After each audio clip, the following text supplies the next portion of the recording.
샬롬, 새벽 예배 오신 여러분 주님 이름으로 환영합니다. 찬송가 407장 구주와 함께 나 죽었으니 찬양하겠습니다. 407장입니다.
베드로전서 4장입니다. 베드로전서 4장 1절부터 19절까지 우리 한 절씩 교독하고 19절은 같이 보겠습니다. 베드로전서 4장 1절에서 19절입니다.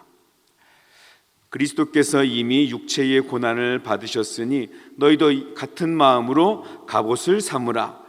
이는 육체의 고난을 받은 자는 죄를 그쳤음이니 하나님의 뜻을 따라 육체의 남은 때를 살게 하려 함이라. 너희가 음란과 정욕과 술취함과 방탕과 향락과 무법한 우상 숭배를 하여 이방인의 뜻을 따라 행한 것은 지나간 때로 족하도다. 함께 하지 아니하는 것을 그들이 이상히 여겨 비방하나 그들이 산자와 죽은 자를 심판하기로 예비하신 이에게 사실대로 고하리라. 이를 위하여 군자에게도 신비히 전파되었으니 이는 육체로는 하늘로 심판을 받으나 영으로는 하나님을 따라 신명해서 하셨느니라. 만물의 마지막이 가까웠으니 그러므로 너희는 정신을 차리고 근신하여 기도하라. 무엇보다 함께 서로 사랑할지니 이는 사랑은 허다한 죄를 덮느니라. 서로 대답하기를 원망 없이 하고 각각 은사를 받은 대로 하나님의 여러 가지 은혜를 받은 청지기 같이 서로 봉사하라. 만일 누가 말하려면 하나님의 말씀하시는 것 같이 하고 누가 봉사하려면 하나님이 공급하시는 힘으로 하는 것 같이 하라. 이는 범사에 그 예수 그리스도로 말미암아 하나님이 영광을 받게 하려 함이니 그에게 영광과 권능이 세세에 무궁하도록 있느니라. 아멘. 하나님 자들아 너희가 서로 하려고 모든 시험을 이상한 일 당하는 것 같이 이상히 여기지 말고 오히려 너희가 그리스도의 고난에 참여하는 것으로 즐거워하라. 이는 그의 영광을 나타내실 때에 너희로 즐거워하며 기뻐하게 하려 함이라. 자로다 영이 계심이로다. 너희 중에 누구든지 살인이나 도적질이나 악행이나 남의 일을 간섭하는 자로 고난을 받지 말려니와 만일 그리스도인으로 고난을 받으면 부끄러워하지 말고 도리어 그 행함 이름으로 하나님의 집에서 심판을 시작하실 때가 되었나니 만일 우리에게 먼저 하면 하나님의 복음을 순종하지 아니하는 자들의 그 마지막은 어떠하며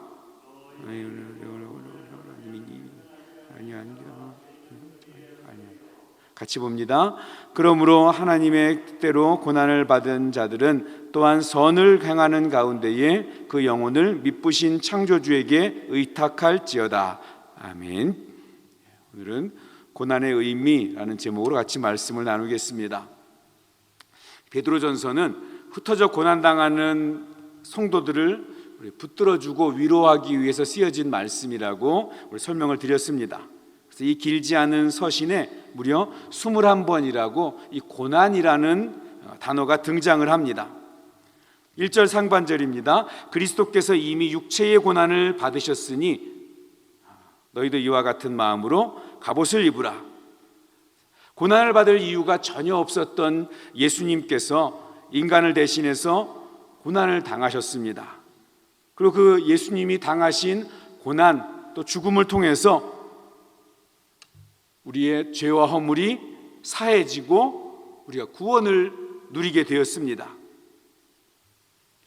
그런데 우리는 정작 이 놀라운 은혜를 별로 귀하게 여기지 않는 것 같습니다. 우리는 하나님이 주신 구원을 사모하지도 않고 구원을 주신 하나님을 사랑하지도 않습니다. 우리는 틈만 나면 하나님이 아니라 다른 것을 더 사랑합니다. 우리는 하나님의 마음을 다해서 하나님을 사랑하지 않습니다. 우리는 마음을 다해서 돈을 사랑하고 세상을 사랑합니다. 우리는 생각보다 미련하고 우리는 생각보다 연약하고 생각보다 완악하고 생각보다 믿음이 없는 존재들입니다. 여러분, 우리는 우리 스스로를 과대평가하지 말아야 합니다. 우리는 지독하게도 죄를 좋아하고 정욕을 따르는 그러한 존재들입니다. 이런 우리들이 언제 죄를 그칩니까? 이런 우리가 언제 하나님을 사랑하는 삶으로 돌아가게 됩니까? 고난을 당할 때입니다. 1절 하반절에 육체의 고난을 받은 자가 죄를 그친다 이렇게 말씀하고 있죠. 우리가 기도했던 대로 하나님의 복을 받아서 부유해지고 건강해지고 평안해질 때가 아니라 사실은 고난을 받을 때 하나님을 생각하고 죄를 그치게 됩니다. 의로운 고난이든 잘못을 해서 그래서 만나게 되는 고난이든 성도는 고난을 당할 때 자신의 삶을 돌아보게 되고 고난을 당할 때 하나님과 나와의 관계를 깊이 생각해 보게 됩니다. 왜 내가 이렇게 살고 있는가 돌아보게 되고 그리고 나에게 하나님이 어떤 분인지 생각하게 됩니다. 그래서 고난이 은혜고 고난이 복이 됩니다. 하지만 아무리 고난이 우리를 보호하는 하나님의 은혜가 된다고 해도 쉬운 고난은 없습니다. 저도 고난이 싫습니다. 고난은 피하고 싶습니다. 힘들고 아프고 어려운 걸 누가 좋아하겠습니까? 그러기에 베드로는 마음의 갑옷을 입으라라고 이야기합니다. 즉 정신적으로 철저하게 무장을 하고 있으라는 것입니다. 갑옷, 무장입니다. 어떻게 무장해야 됩니까? 이 고난이 우리 인생의 결론이 아니고 장차 얻을 영광스러운 구원을 얻기 위한 필수적인 과정이다. 이 고난이 없으면 나는 이미 받은 구원조차도 또 장차 우리가 받게 될 영광조차도 소중하게 여기지 않는 사람이다. 이 고난이 없으면 나는 죄를 그치지 않는 사람이다. 하나님께서 나에게 놀라운 승리와 구원의 영광을 안겨주시기 위해서 고난을 허락하고 계시기 때문에 이 고난을 통해서 나는 죄를 그치고 하나님의 뜻을 향해서 나아가야 한다고 단단하게 마음의 무장을 해야 합니다. 5절입니다. 그들이 산자와 죽은 자를 심판하기로 예비하신 이에게 사실대로 고하리라. 사람에게 한 번 죽는 것은 정하신 것이고 그 후에는 심판이 있습니다. 그 심판의 날에 한 사람도 예외 없이 우리는 모두 우리가 살아온 대로 하나님을 대면하고 직접 고해야 합니다. 그때 여러분 어떻게 주님을 대하실 수 있겠습니까? 여러분 그때 하나님이 낯설고 어색해서는 안 됩니다.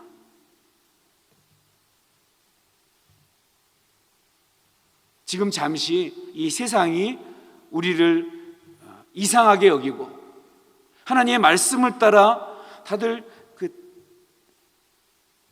정욕과 음란과 술 취함과 방탕과 향락과 무법한 우상 숭배를 하면서 그렇게 하지 않는 우리 그리스도인들을 보면서 이상하게 여기고 어색하게 여기고 그래서 우리를 핍박하고 우리를 비난한다고 성경이 이야기하고 있지 않습니까? 그러한 세상과 친하게 지내고 싶어서 하나님의 말씀을 외면하고 그리스도인이면서 구원받은 자이면서 오히려 하나님과 거리를 두고 세상과 친하게 지내는 그러한 모습이 된다면 마지막 심판의 자리에서 하나님이 우리를 어색하게 여기실 것입니다. 여러분 잘못을 했는데 그 잘못을 이야기하는 사람 앞에 낯설고 어색하면 그건 검사 앞에 끌려간 거죠. 엄마나 아빠가 잘못을 이야기할 때 그때 그것이 불편하고 어머니나 아버지 앞에서 내가 이런 거 잘못했다고 이야기하는 게 이상하고 불편하면 그건 하나님 아버지와의 관계가 이상한 것입니다. 세상과 친밀하기 때문에 그런 거죠. 세상 패턴과 어색해야 하나님과 친밀해진 것입니다. 이 사실을 아는 우리 그리스도인이기 때문에 더 이상 사람의 정욕을 쫓지 않고 하나님의 뜻을 따라서 하나님께서 원하시는 의를 위한 고난, 진리를 위한 고난에 더욱더 우리가 동참할 수 있는 것입니다. 7절입니다. 만물의 마지막이 가까웠으니. 개가 개처럼 산다고 누가 뭐라고 하지 않습니다. 그러나 사람이 개처럼 사는 것은 심각한 문제입니다. 세상 사람들이 그 음란과 정욕과 술 취함과 방탕함과 향락과 우상 숭배로 사는 것은 아무 문제가 아닙니다. 세상 사람들은 그렇게 사는 게 정상입니다. 그러나 그리스도인은 그리스도인답게 살아야죠. 만물이 마지막이 가까웠다는 이 종말 신앙을 가지고 내 삶을 하나님 앞에 세워가는 그러한 코람데오 신전의식을 가지고 정신 차리고 근신하고 기도하고 뜨겁게 사랑하고 서로 대접하기를 원망 없이 하고 은사대로 선한 청지기 같이 봉사하며 사는 것이 그리스도인다운 것입니다. 그런데 우리가 우리의 모든 삶에서 이렇게 살 수 있는 그러한 비결을 11절에서 이야기해 주고 있습니다. 만일 누가 말하려면 하나님이 말씀하시는 것 같이 하고 누가 봉사하려면 하나님이 공급하시는 힘으로 하는 것 같이 하라. 그리스도인의 이런 선한 행동, 우리가 베드로전서 하면서 계속 그리스도인의 선한 행동을 이야기하는데 여러분 착각하지 말아야 되는 것이 선한 행동이라는 이 그리스도인의 선한 행동이라는 것이 우리 세상 사람들이 말하는 착한 일만 이야기하는 것이 아닙니다. 성경에서 말하는 선한 행동이라는 것이 무엇입니까? 하나님을 기쁘시게 하는 것. 착한 일 하고 누구 구제한다고 해서 이게 선한 행동이다. 여러분 이 베드로전서의 선한 행동 그것이 아닙니다. 성경 전체에서 선한 행동은 하나님을 기쁘시게 하는 그러한 일인데요. 그러한 선한 행동의 동력은 내 각오나 결단에서 나오는 것이 아닙니다. 하나님에게서 출발하고 하나님에게서 나옵니다. 그러니까 그리스도인들은 무슨 일을 하든지 내 능력 과신해서는 안 됩니다. 내 생각대로 주장해서는 절대로 선한 일을 할 수가 없습니다. 자기 능력과 내 지혜로 내가 선하게 산다고 착각과 그런 교만을 버려야 합니다. 우리는 무슨 일을 하든지 어떤 일을 하든지 하나님이 공급하시는 힘으로 하는 것입니다. 19절입니다. 그러므로 하나님의 뜻대로 고난을 받은 자들은 또한 선을 행하는 가운데서 그 영혼을 미쁘신 창조주께 의탁할지어다. 다시 우리 베드로전서의 핵심 주제로 다시 또 돌아오고 있죠. 뭡니까? 우리는 고난을 받게 되는데, 그런데 고난을 받는 중에서도 뭘 하라고요? 선을 행하라. 하나님을 의지하고 하나님이 기뻐하시는 대로 살아가라는 것입니다. 만물의 마지막이 가까웠습니다. 사랑하는 하나님 앞에 우리가 서게 되는 것이 절대로 어색하고 두려워지면 안 됩니다. 하나님 앞에 있는 것이 부끄러움이 돼서는 안 되겠습니다. 그러기 위해서 종말 신앙을 가지고 육체의 남은 때를 아름답게 살아가는 저 여러분 되기를 주님의 이름으로 축복합니다. 기도하겠습니다. 하나님 아버지, 세상을 따라 사망으로 치달아가던 우리의 삶을 예수 그리스도의 은혜로 구원해 주시고 하나님, 이제는 하나님의 뜻을 따라 살아가는 자가 되도록 붙들어 주시니 감사합니다. 우리가 구원받은 성도임에도 이 땅에서 나그네로 사는 것이 아니라 땅의 것을 목적 삼고 살아갔던 우리의 모습을 회개합니다. 하나님 용서해 주시옵소서. 하나님의 마음으로 갑옷을 삼아서 죄로부터 분리되고 악을 멀리하고 주님의 말씀을 붙들어서 승리하는 삶을 살 수 있도록 인도해 주시옵소서. 주님, 그러한 종말 신앙을 가지고 받은 은사대로 주님의 손과 발이 되어 살아가는 우리 모두가 되게 하여 주시옵소서. 예수님의 이름으로 기도하옵나이다. 아멘.